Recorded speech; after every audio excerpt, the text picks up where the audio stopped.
Praise the lord. Today bible reading కీర్తనలు 46వ అధ్యాయం 6 నుండి 11 వచనం.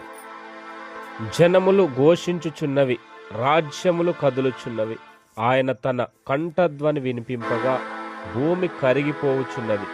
సైన్యములకు అధిపత్యగు యెహోవా మనకు తోడై ఉన్నాడు.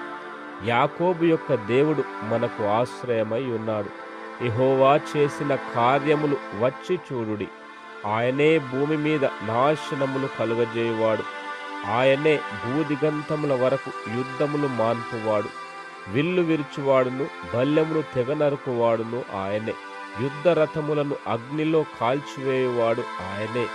ఊరకుండుడి, నేనే దేవుడనని తెలుసుకొనుడి. అన్యజనులలో నేను మహోన్నతుడ నగుదును.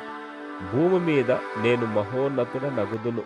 సైన్యములకు అధిపతియగు యెహోవా మనకు తోడయ్యున్నాడు. యాకోబు యొక్క దేవుడు మనకు ఆశ్రయమై ఉన్నాడు. ఆమేన్. God bless you.